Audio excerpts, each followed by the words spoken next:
why is it taking Stargate Pioneer so long to get the podcast out? And then I started a podcast, and I realized the editing hell that you go through. I'm like, yeah, there you go. So that was like perfect timing on going live because it just started with, why does it take so long to get a podcast out? So let this be a lesson to all of you guys that want to get into podcasting. Producing is hell. Yeah, but it's so worth it. Well, unless you produce this show, because I do very little editing, because it's a live show. You expect our random hiccups and weirdness. That's how I look at it. And I'm lazy. Right. Well, we all are lazy. This is true. The inherent human being. It is true. So, welcome everyone to episode 134 of the All Things Good and Nerdy podcast. You might be wondering, well, where's Naki? Well, she's got the con crud, so she won't be with us this week because pretty much every 10 seconds when she talks, she starts coughing. So, not great for podcasting. And you might be asking, well, where's Anthony? Well, he's having internet troubles. But don't worry. I did bring in a more than capable replacement host this week. We have Stargate Pioneer, my co-host of the Starling Tribune, and the oftentimes co-host of the Gunna Geek podcast joining us. So there's some chemistry here, guys. A little bit. I mean, it's just two dudes. You need the woman around, and I'm not getting a sex change, or excuse me, a gender reassignment. Gender reassignment. We must be politically correct on the show. Yes, must be, and it's not happening. So you're just gonna get two dudes. Well, and it is kind of perfect timing that SP is joining me this week, considering he just made me spend $50 on a new webcam, and he did the same thing. So you get these shiny, brand new webcams that can show my blemished face on camera.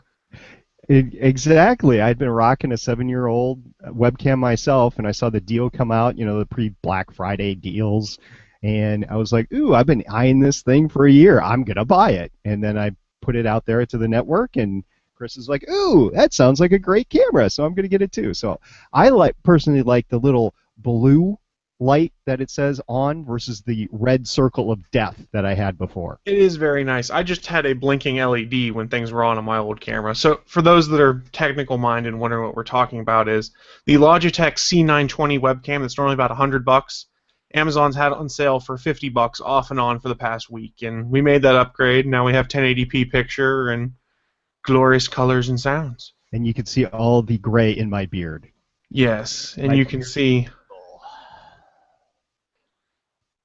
Yeah, and you can see the wounds on my face that would have come from acne of some kind or something that I haven't had in years. So it's like perfect timing. I have a breakout of some random kind on my face right before I get a new webcam. I figured somebody hit you with a paintball at the football game. No, that would have made for a much better story, and I should have gone with that. And if I edited this podcast, I would edit all of that out and be like, hey guys, I got hit with a paintball at the football game. But I want to give the authentic experience, and I'm also kind of lazy. Yeah, very. But hey, the plus side now, you can see more of my art on my back wall and make fun of it or whatnot. You can see action figures, and it's a better camera, so I like technical stuff. Yeah, and unfortunately, this comes as a monumentally bad time for me because I'm in the middle right now. Right outside that door is my new furniture for the podcast studio. And so everything in here is in disarray. About the best thing I could do is point to the background, and you can kind of see the geeky jerseys out there. The sun's coming in a little bit, but so that's about it for the ambiance here for the week. And it was just like a week too soon because next weekend I will have all new executive style furniture in here. And very nice. Cool. Yeah. Yeah, see, I recently, by recently I mean like 3 or 4 months ago, redid how I have my studio. I'll use air quotes because it's not really a true studio, but my podcasting studio is set up in the basement. I redid with new furniture and removed everything around the room to make it less susceptible to background noise and things like that because, as you might know, I have a condenser mic, and SP can tell you his opinion on condenser mics, and they pick up everything. Yeah, I don't like condenser mics just because your average podcast studio is like in the kitchen or in the living room or in a bedroom of some sort, so the audio quality really sucks. And a lot of people like condenser microphones because they pick up your voice very well. I will say that. Condenser microphones are great for voice work. The problem is you have to be in a soundproofed room to really use them. Otherwise, it picks up all sorts of sounds, especially in the winter when your heater is going off or cats coming by or something like that. So I prefer for podcasting a dynamic cardioid microphone, but in the end, what we're all looking for is good sound to get to you. Well, I will say, and this is going down the rabbit hole of podcasting equipment a little bit, when I first got my condenser mic, I had a clock down here, an old school clock that ticks every second or whatnot. And even when the gain was turned down, I could hear the second hand moving on that clock on my mic, and I was like, ah. So that clock currently is on the other side of the room, and I took the battery out of it. And when I redid this entire office, I put my back to the wall, so there is no sound coming from behind me of any kind. Since I keep my mic in the wow, I forgot the name of the mode, but what basically looks like the bum mode on a Yeti, so only the front condenser section is on. It won't pick up the stuff behind me, so hopefully I've knocked down a lot of this sound. Probably not. The tricks podcasters go through to get good sound out. It's Oh, I kind of know. funny. It definitely is. And I like I said, I went with the dynamic cardioid, and it's a little stick mic. It's on a boom arm. I like it. I think you have a boom arm there too, so it's I all good. do. Oh, and I look in the chat room, and I do see Naki is joining us in the chat room. She has come for hookers and blackjack, according to her. I like that, except for a little less blackjack. Yeah, she demands more hookers and blackjack from us. Yeah, fair I, enough. I think that gets back to the whole gender reassignment comment that we were making just a few minutes ago. It's just not going to happen, so therefore, there's not going to be any hookers on this podcast. This week. Oh, I know. but hookers make me produce better. I mean, what? That's a personal issue. Then you got to work that out. No, I meant podcast producing. Yeah, What are right, you talking right. about? Yes, Naki, I am a real person. She just put in the chat, by the way. I know this is a podcast and you can't read the chat as you're listening to it, but she says, "Oh darn, I didn't know Stargate Pioneer was a real person. Now I got to think of him as a real person." Yes, I have been a real person, not just the fictitious guy that sent you a microphone before. See, I kind of forget about that because I'm used to talking to you at least once or twice a week because of other podcasts, and then I kind of forget that people don't know you're real on this show. Hi, yeah, I'm real. Yeah, it's fun. Podcasting is great. I got into it about a year ago. I've wanted to do it for a while, but never could reach over that hurdle of the initial podcast gear and co-hosts and stuff like that. Of course, the real key to podcasting is you got to have a topic to talk about. So, I mean, that's the first thing. You can't buy gear. You got to have a topic. Once you have the topic, then you can go through all the gear and the web page and all that sort of stuff. But, eventually, it's been fun the last year, and I've really enjoyed it, and I wish I would have done it earlier. So what was it that got you to finally make the decision to do it? Was it just a adding up of things, or? It had been building for a while, and I had guest appeared on another podcast on another network quite a few times. So I had gone through the process of actually being a co-host and guesting and stuff like that. But the thing that I didn't know about was how to set up my personal space for it because I was always somewhere else. And then I had used a chat headset for a while, wasn't really comfortable with how I sounded. And You see, I think that's the common first step for people when they get into it is to start with a chat headset of some kind. I had a regular analog one, and then I ran a USB one for probably 6 to 8 months before I finally upgraded to my mic.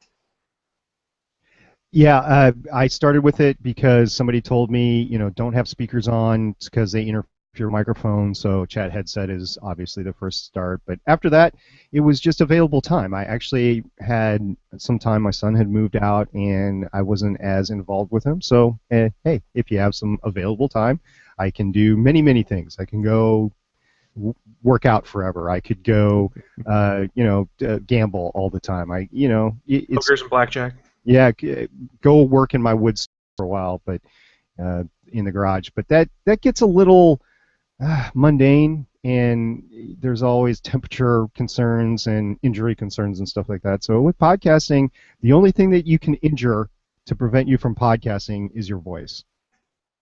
Yeah. I have gone on here before and podcasts before when I've had laryngitis, and it's been hell. I'll say that much, though. Yeah, it is, and I'm waiting for the first time my voice starts to go out this winter because it didn't last winter, so I can say, it's a trap.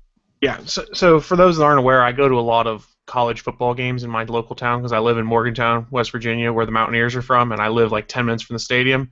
So when there's cold night games and stuff like that, I've gone out there before, screamed my head off, and woke up in the morning and had like no voice. And generally it'll be a Saturday night when these games are, and I'll have a podcast on Sunday for this, and I'll have like no voice, and I'll have to struggle through to get the introductions and then hope that my co-host carry me. It's happened before, yeah. And you're sitting there like, ah, ah, ah. Yeah, and it's doubly bad when you're actually producing the podcast because you're the one actually recording it. Not everybody Yes. has the same recording capability. Like right now, I do not have at this point in time any video recording capability. So Chris is taking care of all that. So I hope it Well, works out for the you. Google's is taking care of that for us. I need to come up with a better way to do the video capture because I've had times where they've had issues and the YouTube video hasn't posted for like 6 to 8 hours, and that's problematic at times. It is. It is. But yeah, podcasting is pretty cool. If you want to get into it, hey, we do have an opening still. If you are into Constantine at all, we have a couple of people that would love to podcast with you, and we're just looking for the right mix. And hey, you have your own podcast. Exactly. We need some people that are interested in doing a Constantine one because if you look at the Gunna Geek Network, we basically have every other comic book related show covered at the moment. Yes, and it's sad because there's no sci-fi shows out there other than Defiance that is worth podcasting about, and we have a podcast about that too, Voices of Defiance. But aside from that, I wish there was more sci-fi shows on. Like Actually, we might need to start one for Ascension when that comes out. it's I thought about that, but it's just a little, 3-night event, and Okay. I might throw that out there on the Voices of Defiance feed. I'll have to talk to my co-hosts about that because it is with the lovely and talented Trisha Helfer, which my co-host on Voices of Defiance, Sean, had a disparaging remark about Trisha quite a few years ago on a different podcast, and she has told her publicist she is in no way, shape, means, or any other contact supposed to be in contact with Sean because of the remark, and he has apologized several times. So we'll see how that turns Oh out. dear. See, I thought Ascension that was like a mini backdoor pilot for a series like they've done with Battlestar, as if it took off it would be.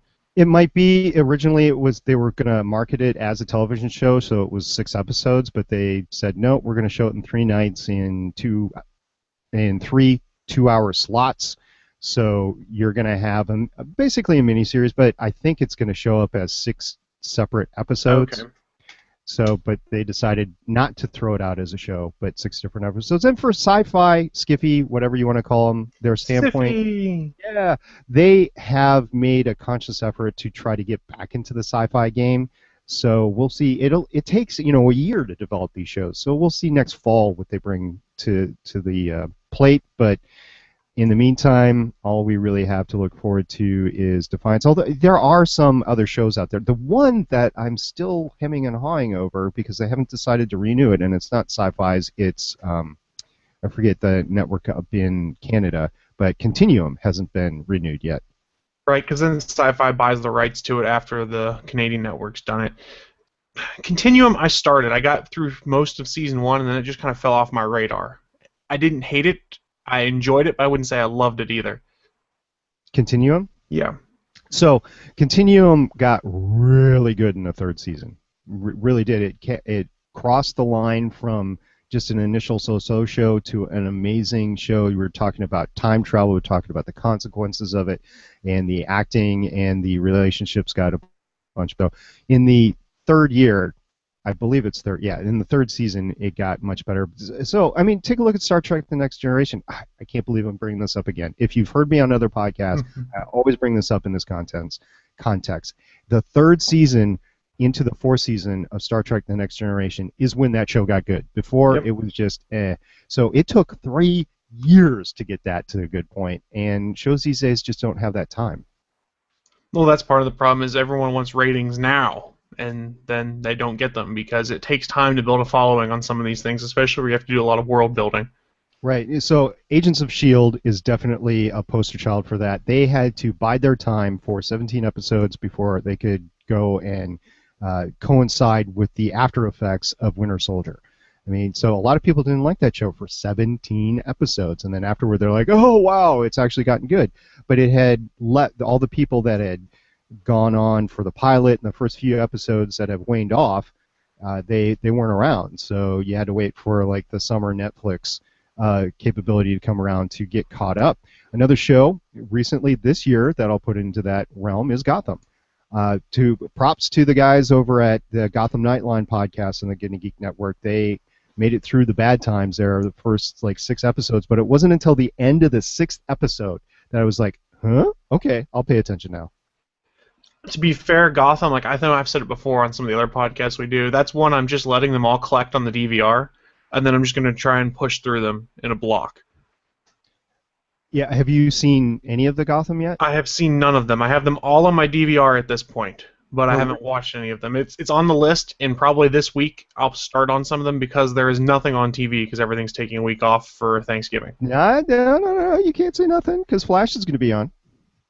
That's because the election screwed up that one, but Arrow's not on. Arrow's not up because it's Wednesday. You don't play a show the night before Thanksgiving. No. No. The only show that could successfully pull off a holiday viewing is Doctor Who. Yeah. And Star Wars did it too. Star Wars Holiday Special.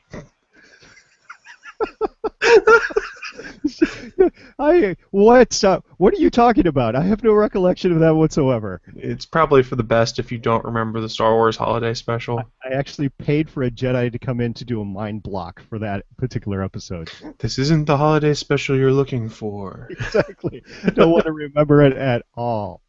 No, you really don't. It's terrible. I've never seen it, thankfully. Yeah, I wouldn't. I can't remember how old I was when I first saw it, and I was listening to another podcast on another network called the Star Wars Minute, and at the end of when they literally do Star Wars minute by minute, fantastic podcast. If you're into Star Wars, go ahead and check that one out.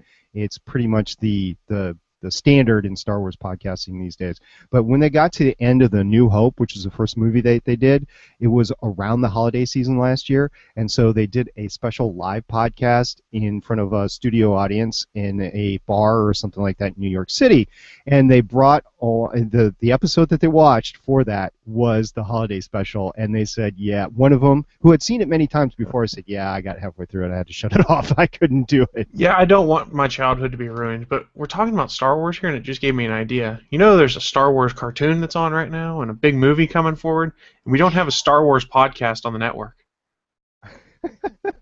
I don't have the time, man. I'd love to do. No, I don't have the time either. We just need to find people to do it on the network. I'll tell you, my co-host on Legends of S.H.I.E.L.D., Sithwich, would love to do that. We've been all of us on Legends of S.H.I.E.L.D. have been really enjoying Star Wars Rebels, and we just nobody has time to podcast about it. But she might, and so if you're interested, I'd have to ask her. But if you're interested, you could join Sithwich in starting a Star Wars podcast on the Gonna Geek Network. That would be awesome.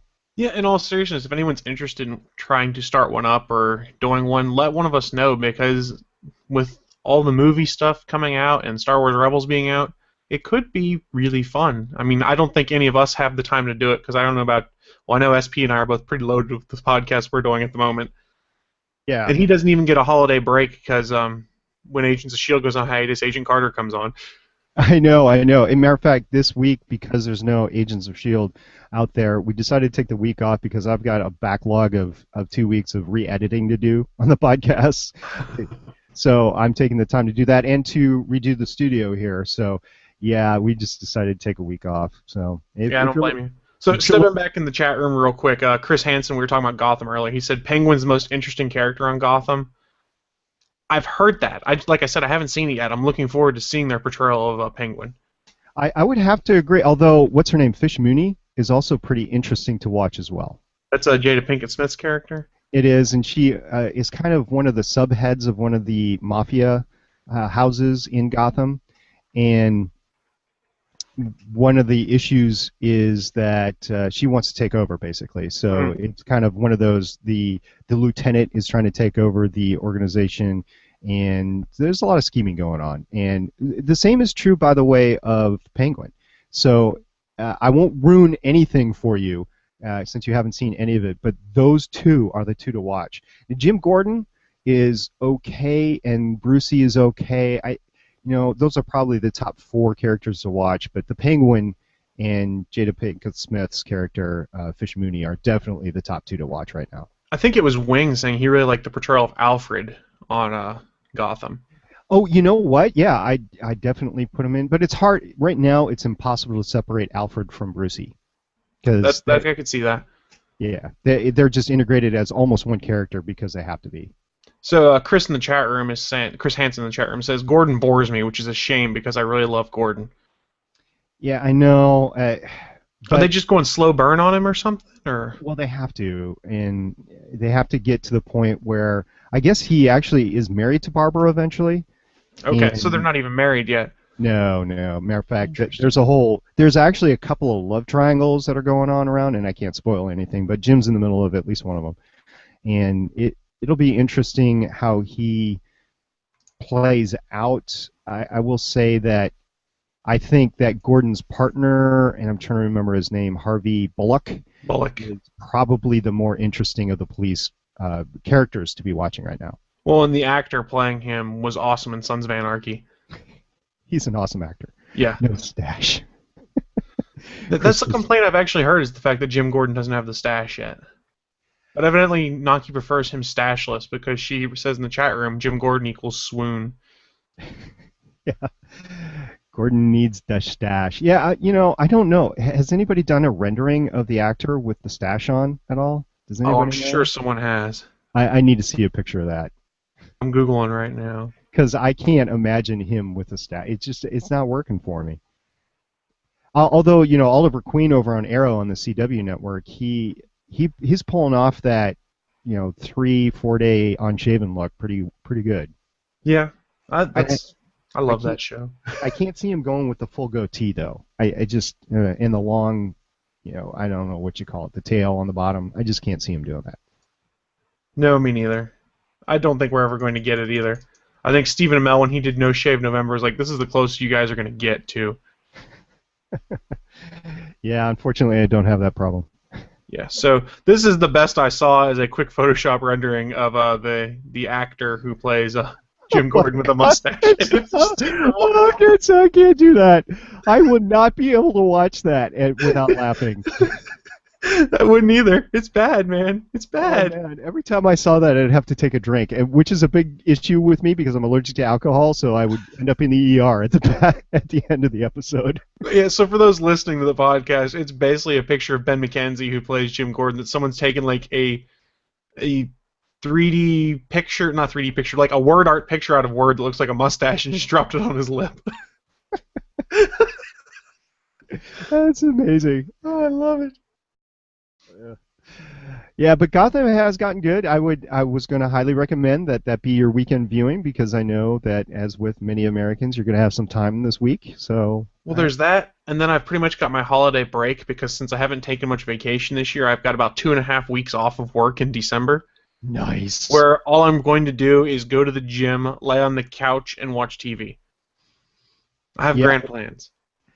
Yeah, I've been going to the gym for quite some time, ever since, well, it started before I started watching Arrow, but Stephen Amell has definitely been my gym motivation. And so I've been working out for almost 2 years now in the gym constantly, 3 hours, 3 days a week, 2.5 hours a time.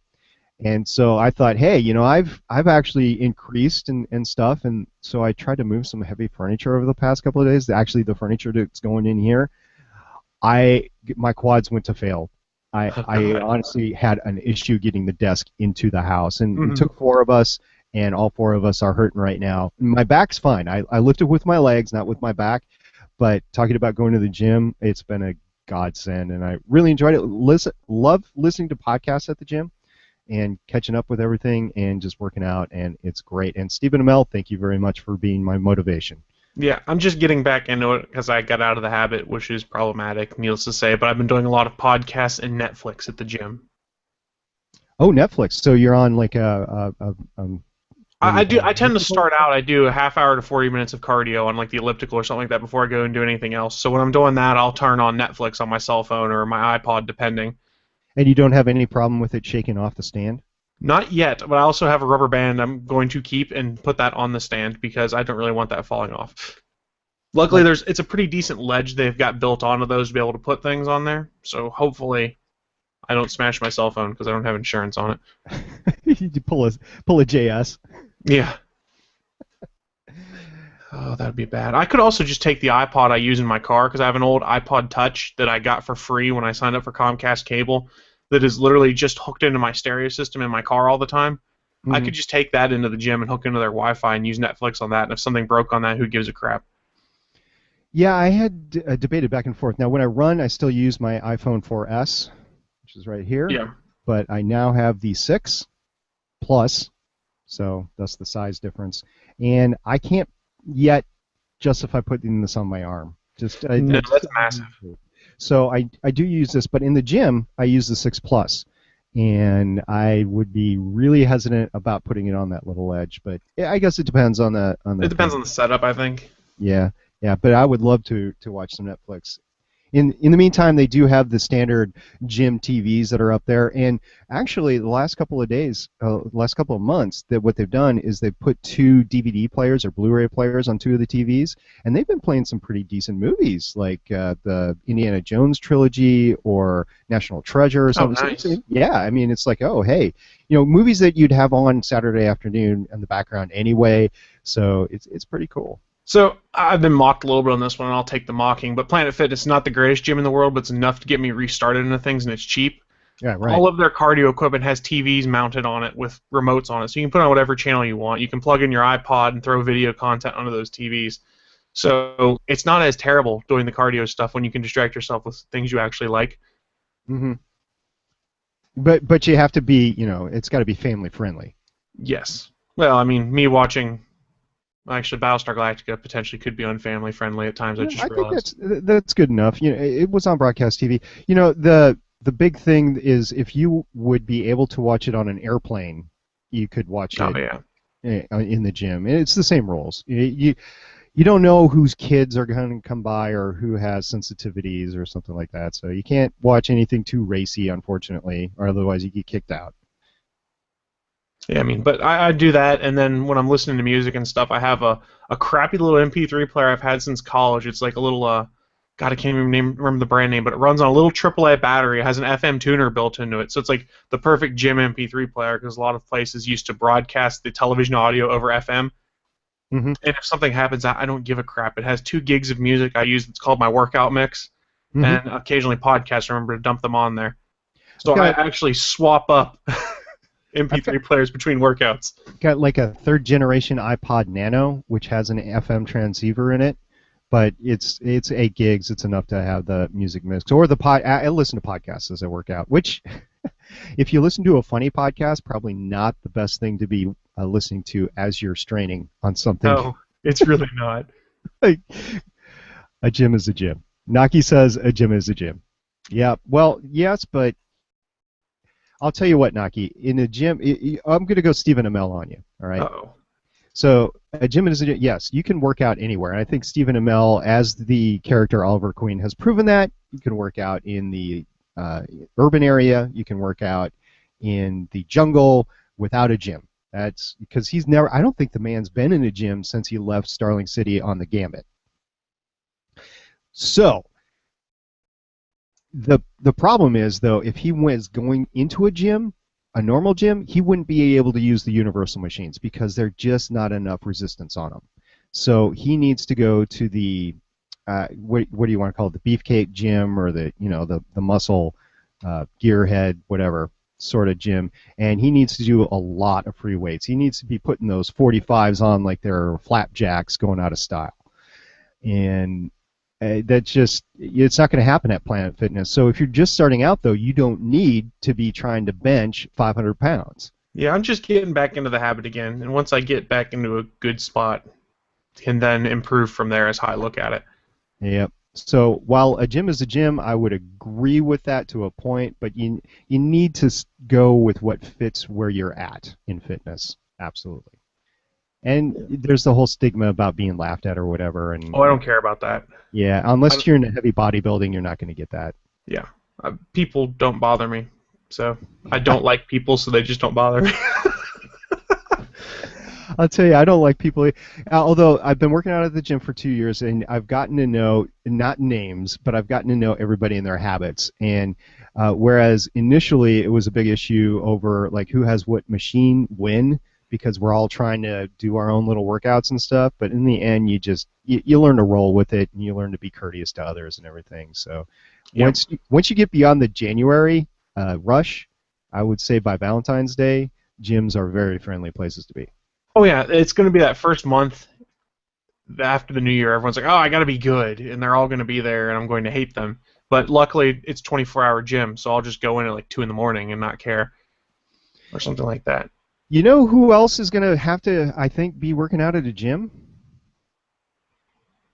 I'm waiting for the setup here. Whoever's chosen for Luke Cage. Ooh, nice segue. Oh, I tried.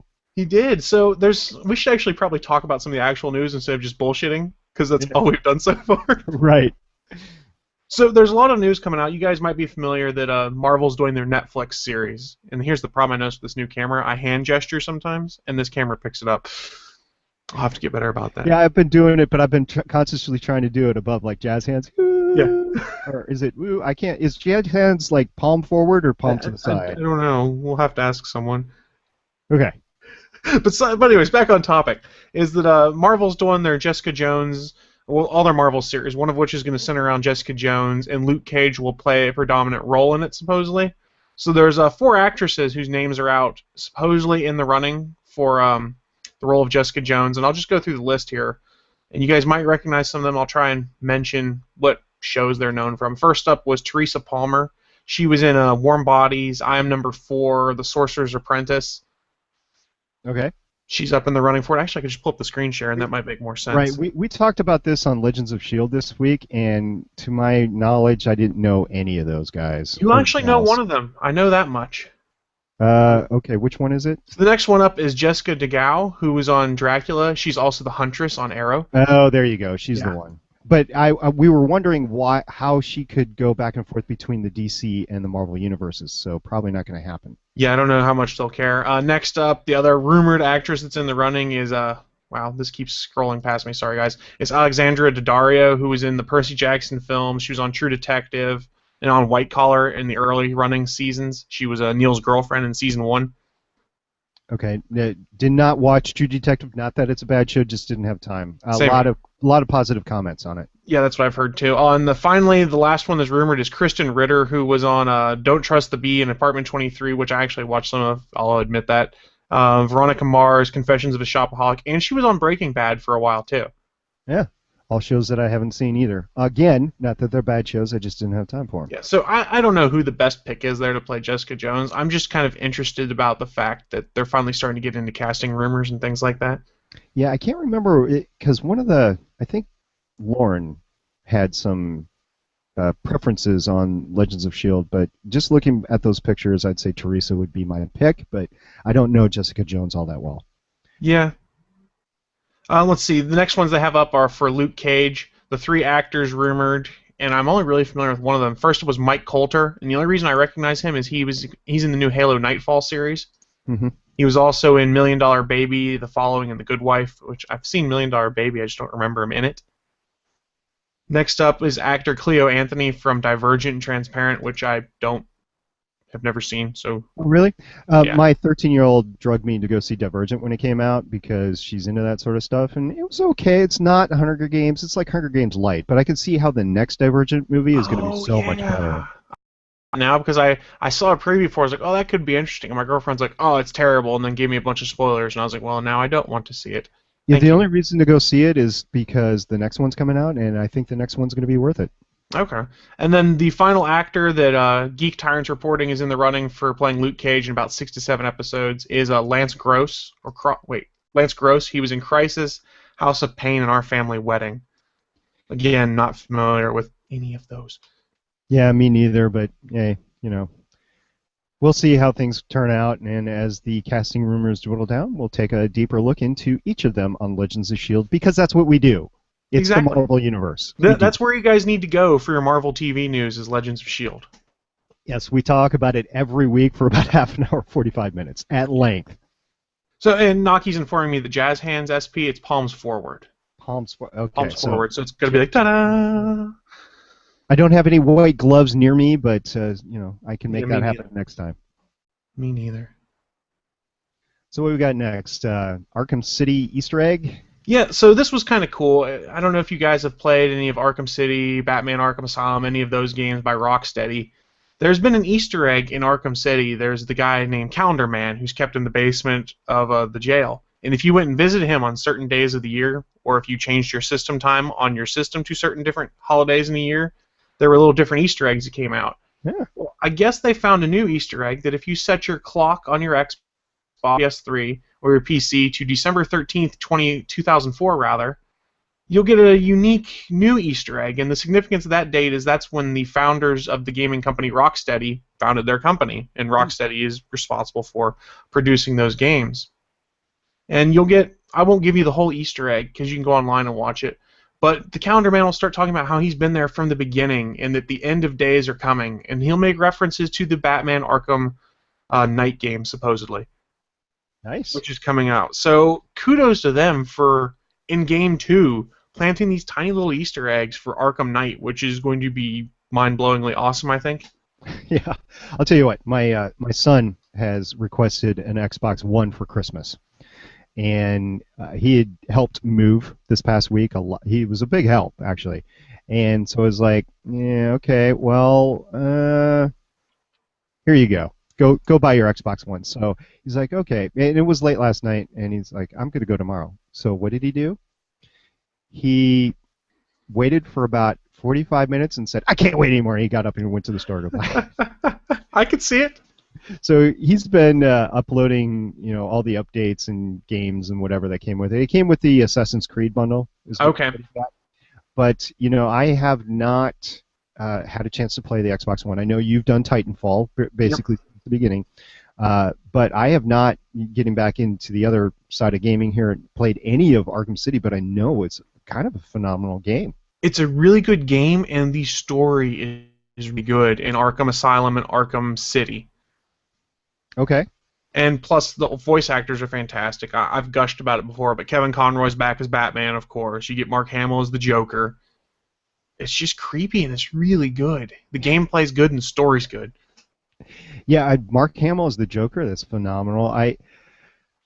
About a year ago, maybe a little bit more than a year and a half ago, I started watching through all the Sequest DSV stuff, and Mark Hamill was on Sequest DSV. Was he really? I forgot. Yeah, he was basically turned out to be an alien, which is no big surprise. Coming off the tales of the franchise of Star Wars ending, and I just couldn't watch him. And I explained that to our co-hosts on Starlink Tribune, and they said, well, look, you got to see him as a voiceover actor on Batman. And oh, he's fantastic. That was his calling. Luke Skywalker is what he's known for, and I guess in these days he's known for his voiceover of Batman, too, as a Joker, but that's probably going to be his legacy, more so than Luke Skywalker is Batman. All of his voice acting, period. I mean, he's just incredible at it. And if you want to get a good look at it, Kevin Smith has a podcast. It's called Fat Man on Batman, which is him talking about Batman. He does a 2-part episode with Mark Hamill where Mark Hamill just talks about his career, and they talk about Star Wars for like 30 seconds in this career. So that gives you an idea of all the other stuff to start talking about, all of the comics that he's been associated with and his love of comics growing up. It is a great listen if you're really curious about the things that Mark Hamill's done in life. And you just start hearing these stories about all the different voice characters he's done, and you're like, holy crap, this dude does everything. Yeah. I wonder, you take a look at the main cast from Star Wars, and none of them like talking about Star Wars at all. And I wonder if Star Wars actually happened today, when you have all this media attention around it, if it would have been a different deal, because you would have had them accustomed to such things as Comic Cons or podcasts or stuff like that, really getting into the fan base, and maybe they would have been a little bit more warm to it. Well, see, I don't know, because Peter Mayhew loves the fans. Yeah, Peter Mayhew loves going to the cons, things like that. Mark Hamill, I've never gotten the feeling he's unsatisfied with the Star Wars stuff, but I think he likes being known for other things aside from Luke Skywalker. Mm-hmm. Yeah, I didn't want it to define his career. Because he's always been incredibly gracious to the fans when it comes to Star Wars and things like that, and he's been one of the most excited about Episode 7. It's really just been Harrison. I mean, Harrison Ford's the big one. It was like, I don't want to talk about Star Wars. Yeah. And,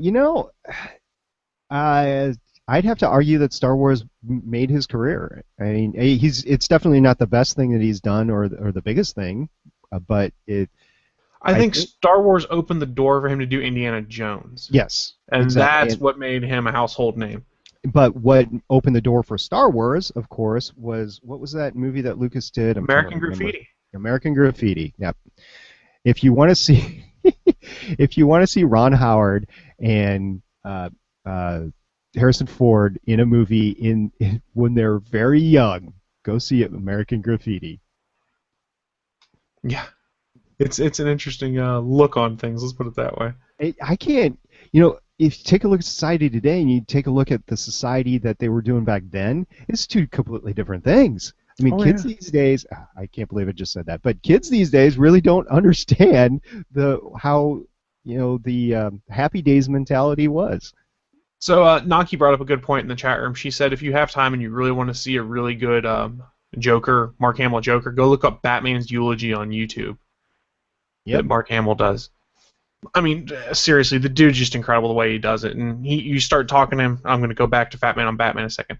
When he does the voice role, he sits in front of the mic and he acts while he's doing it. You'll see him making the gestures and grand swooping arm motions and things like that. He totally just gets into the role.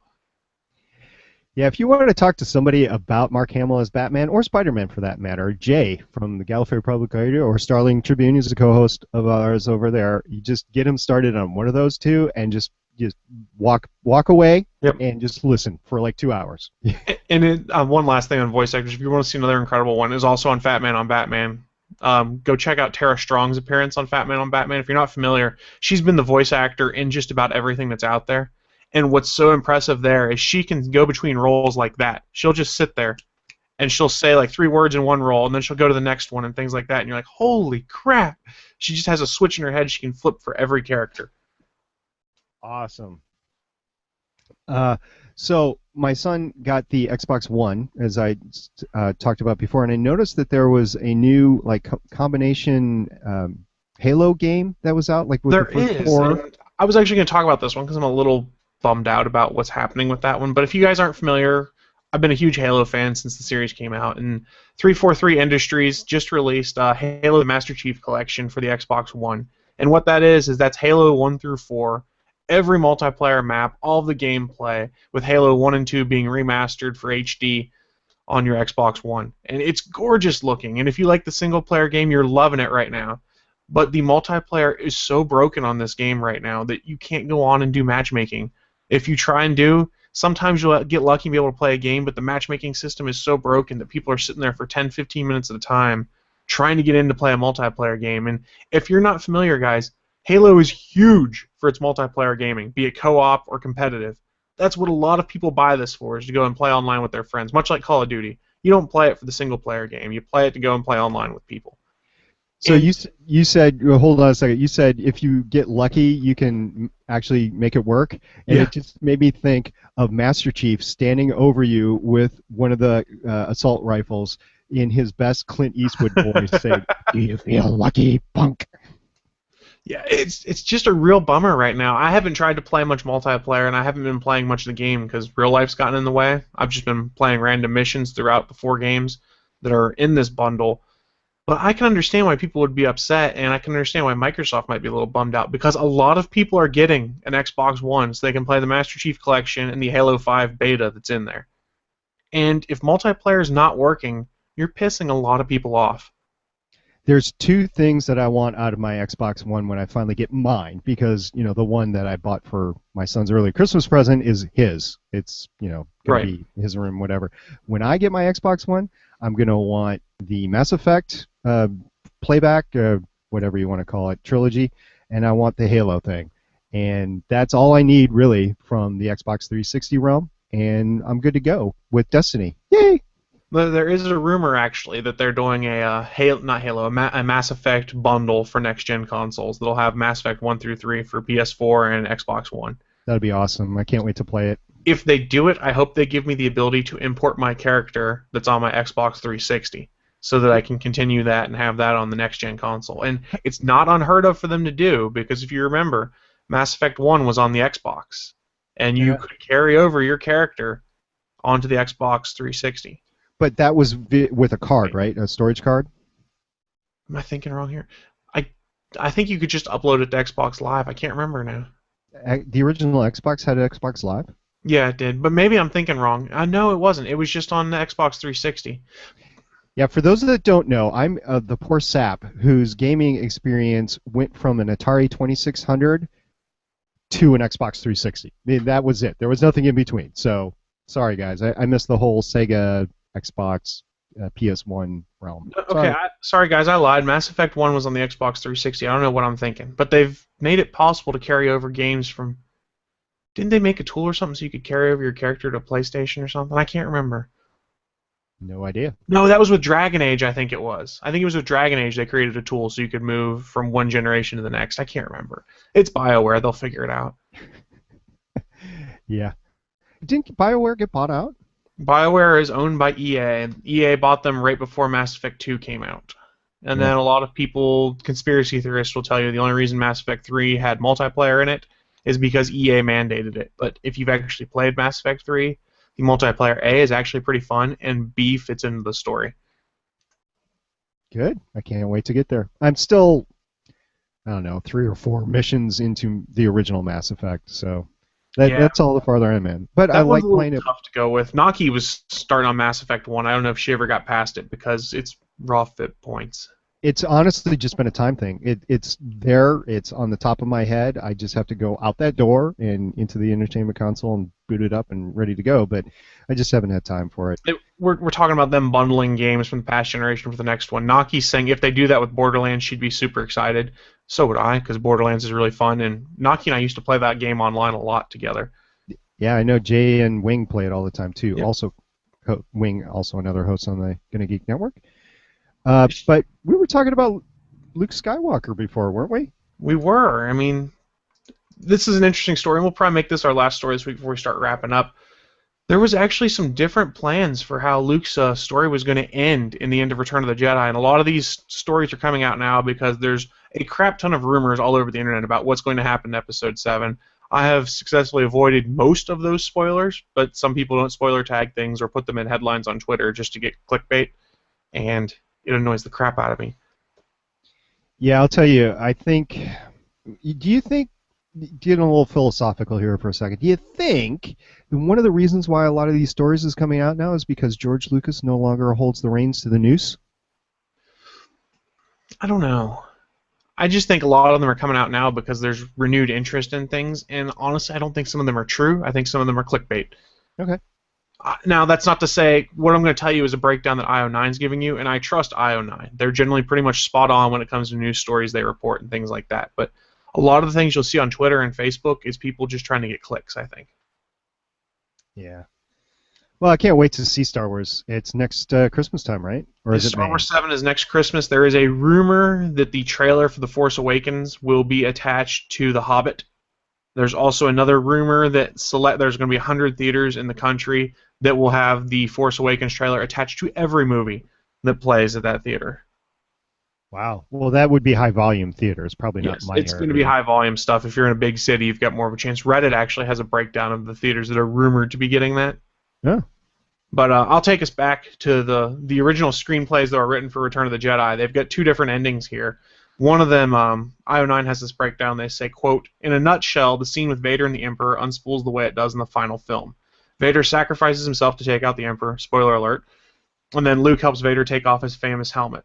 Then Luke puts on Vader's helmet himself. In the transcript of the story session with Lucas and Kasdan, Lucas says, quote, Luke takes off his mask. The mask is the very last thing. Then Luke puts it on and says, now I am Vader." I'm really glad they didn't go that route. No. That's dumb. And some of that is exactly what we were talking about before. Lucas had somebody to tell him no, Yes. right? And he didn't in the prequels, so I could see how he could squash a lot of these stories and wanted to retain creative, not license, but that he was the one who came up with the idea. Yep. He didn't seem like he liked to share too much the credit. I think that's arguably why things like Empire are the better films, because people went and said, no, bad, and then you get to like episode 1, 2, and 3, we're like, do whatever you want, we don't care. All right, I'll have to admit that my favorite of the original trilogy is not Empire, it's Return of the Jedi, but That's fair.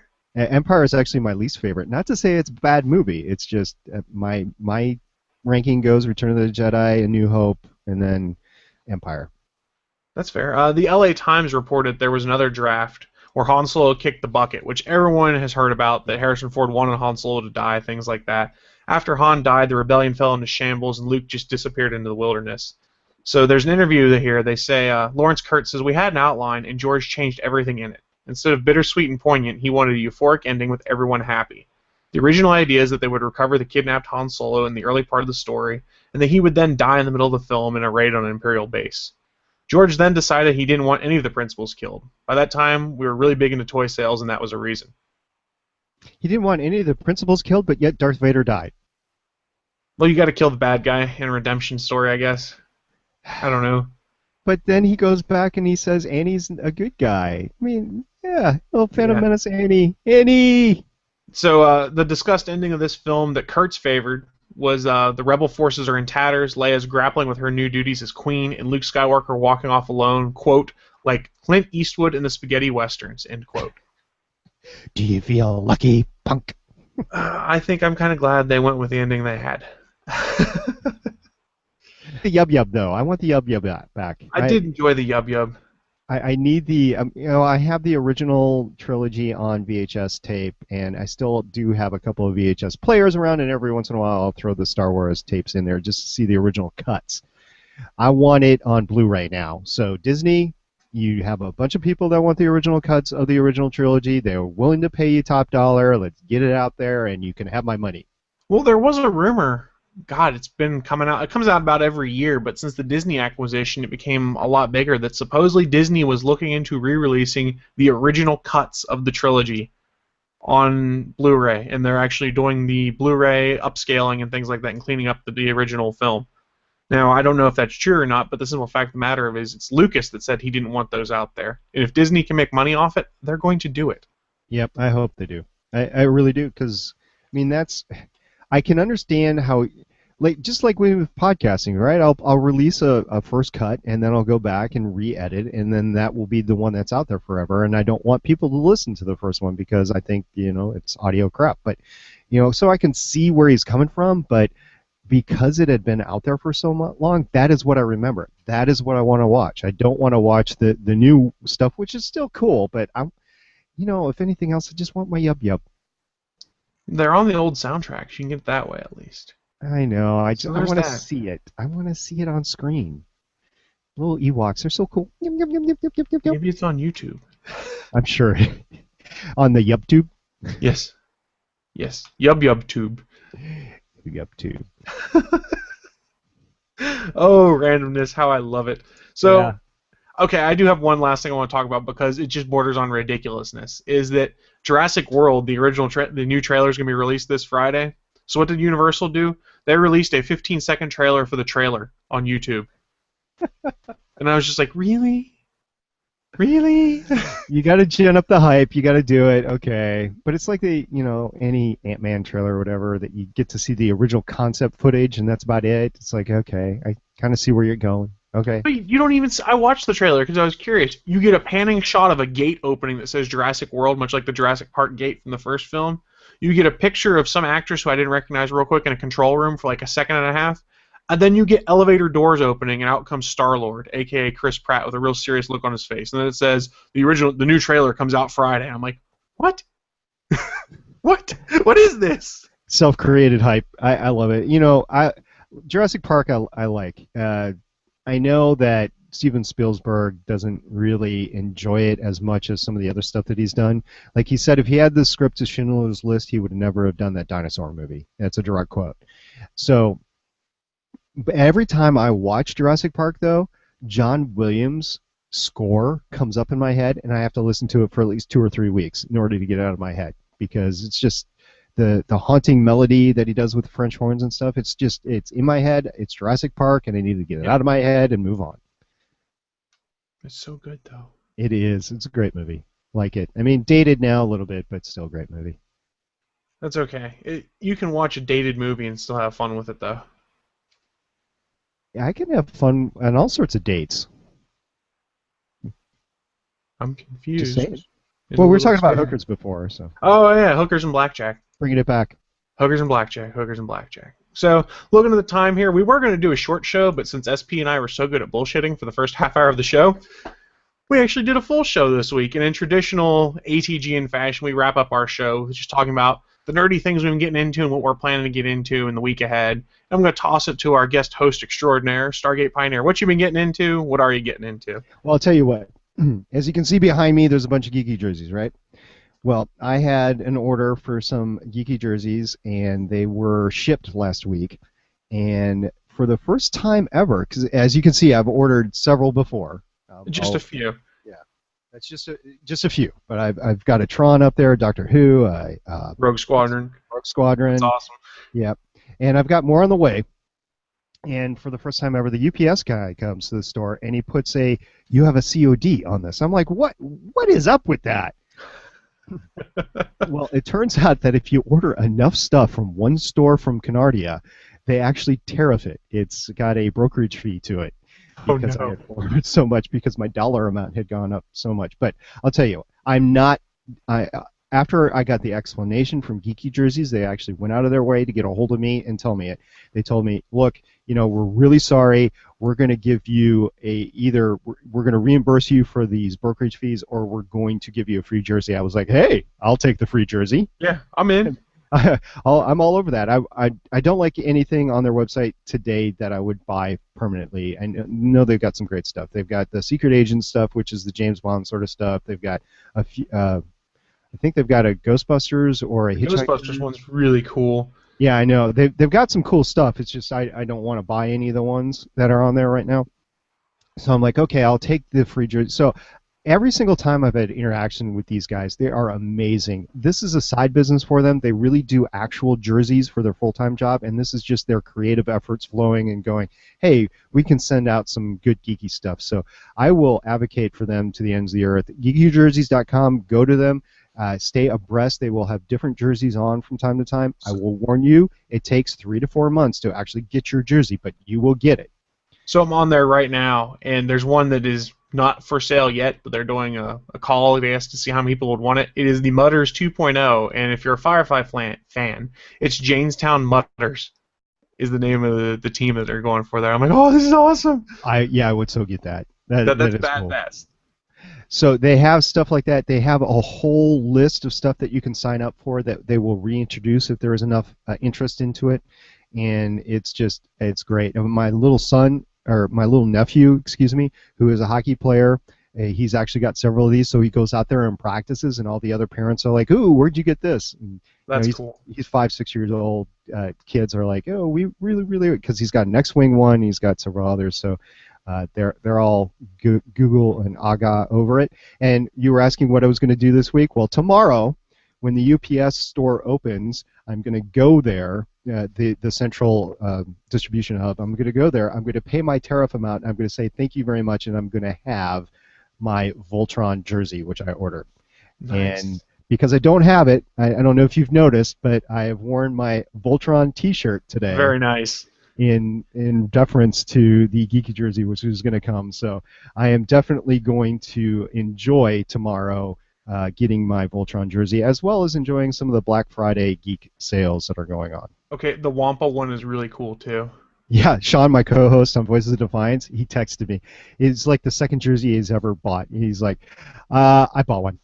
Yeah, so for those that aren't familiar, if you're watching the live stream, you can see it right now. It is a blue and kind of a silvery blue, and it's the Wampas from Star Wars.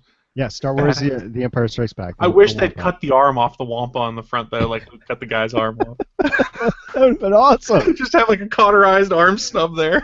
Or one of the sleeves be all red and stuff. Yeah, that'd be Wonder fantastic. about it. Yeah, that'd be great. Maturity, I don't have it. So that's what I'm going to be doing this week, and thank you very much for having me on the podcast. Oh, anytime, man. Have we had you on before? I can't remember now. No, this is the first time. You're making your rounds around the network just like Wing. Yeah, I'm doing the Gonna Geek Network podcast bingo. I'm going to have to do that too. I think I've got a few of them down yet. I haven't done Crimson Comet. I've done Legends of S.H.I.E.L.D. I've done Gonna Geek. I don't know. I'll figure it out after the show. But don't forget there's Small Scream and Unqualified Gamers now too. That's right. I have not done either of those. We got a lot of stuff on the network, guys. So if you're looking for some fun, entertaining podcasts, take with you to the gym or take for your morning commute or afternoon commute, just go check them out at GonnaGeekNetwork.com. We've got just about everything to tickle your geek bone. Absolutely. That's out of context if you potentially. Sorry, guys. Well, at least you didn't say geek boner. Whoops, I did. Sorry. Oh no, censor. As for myself, what I've been getting into is it's been a busy week for me. We had a Thursday night football game in town. We had an early Thanksgiving dinner I was at this weekend. So I've been playing catch up on TV. I'm not all the way caught up yet because I haven't watched Flash from this week yet. I did watch Arrow because I can't not watch Arrow, and I did watch Agents of Shield. And I'm actually a week behind on The Walking Dead still too. I just realized, so I got to watch that tonight, and then the new one tonight, so I can podcast about it. Crap. And then other than that, I'm just going to be playing some video games and stuff. I want to play more Halo Master Chief Collection, and I'm strangely addicted to the Star Wars game that's out on the iPad, iOS, and Android. I can't remember the name of it, but Oh, it's I've heard of it too, but I don't have it yet. yeah. I refuse to do microtransactions, so I'll probably fall out of love with it soon because it's one of those games you can play for a little while, and then you really need to spend money to make it fun. So once that happens, I'll quit. Yeah, sure. That's what they all say. That's what's going to happen, man. I can quit any time. Look, I can quit any time. Until you get on the next Gonna Geek podcast and it just happens to come up and you are so ADD you go with that rather than the podcast. Oh crap! This sounds like a setup.